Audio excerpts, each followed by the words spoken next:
Where you going? 光全部集めて君の明日照らすよ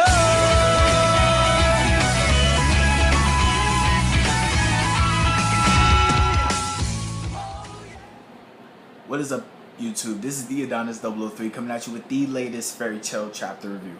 I've been out of commission for 2 weeks, so I didn't really get a chance to do this video.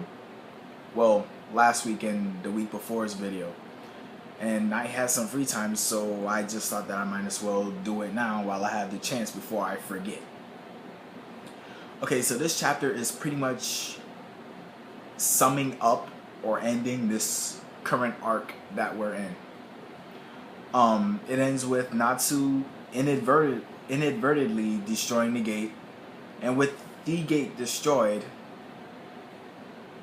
everybody, well, not everybody, everyone from 400 years ago and from the future go back to where they belong. So all the dragons, they go back to 400 years ago, before the Great Dragon War, I believe. And Future Rogue and Future Lucy, they go back into the future. I thought this chapter was okay. There were some pretty confusing aspects. The time paradox, very confusing.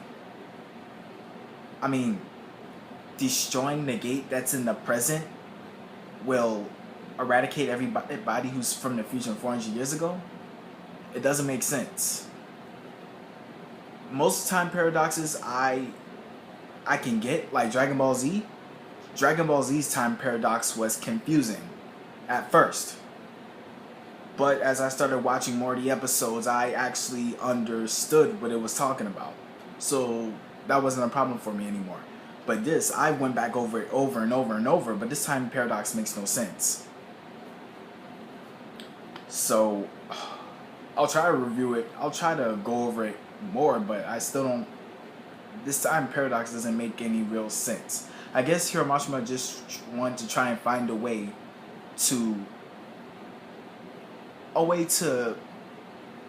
take everybody back to their own times, basically. One key thing that happened in this chapter was Rogue and Natsu talking. Future Rogue's laying down on the ground. Natsu is just saying, look, the Rogue we know now will not turn into you. And then Future Rogue, he's on the ground. He's just saying how the shadows have always been coming after him. And for a while now. And the day that Frost died, that is when he was at his most vulnerable. And he let the shadows consume him. And turned him into the person that he was. Now, a lot of people are complaining that Frost is just a cat. Why would he get upset over that? Well, you gotta think about it from a different perspective. To Rogue, Frost is not just some cat. It's his best friend, his family, his Nakama. And if you had a best friend or a family or a Nakama die, you would go apeshit crazy too. And then on top of that, shadows are trying to consume his very being and to turn him into something he's not, like the complete opposite, just straight up freaking evil. And with him being vulnerable from Frost dying, the shadows were able to take control of him, which is why he came back from the past. But one more thing was that he said that he wanted to kill Acnologia and become Dragon King. And what he said to Natsu was that protect Frost in a year's time, or Frost will die. And if Frost dies again, then Rogue will be consumed by shadows again. So it'll be almost like a never-ending cycle. Now,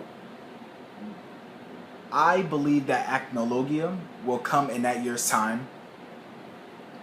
And he will not only kill Frost, but he'll try to kill everything. Because if you remember, Future Rogue said that Acnologia came and he conquered the entire world by himself. And so that has me to believe that Acnologia was the one who killed Frosh. Future Rogue, consumed by his anger and the shadows, decides, you know what, fuck it, I'm gonna be Dragon King. And that's pretty much all I have to say about that.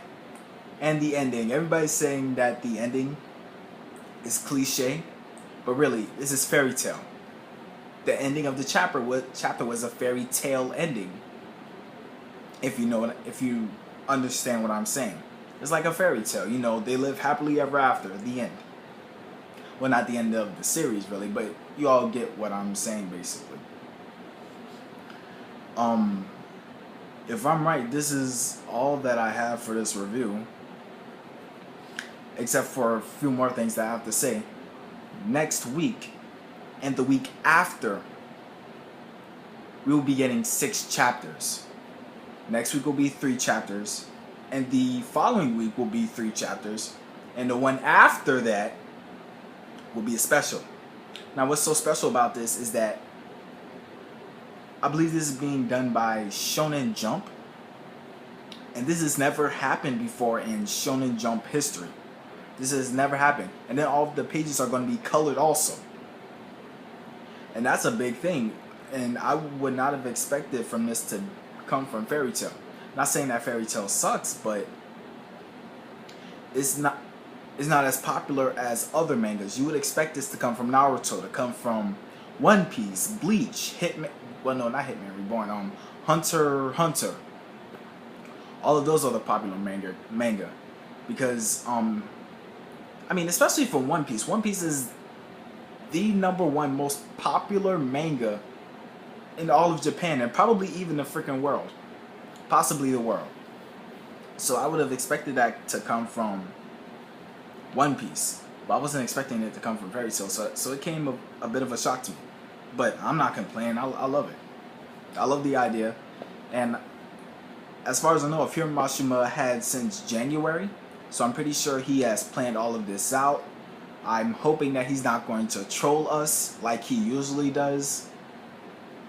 And just have 7 really awesome chapters. So if I'm right, the next one that we'll be reading is called The Dance Festival.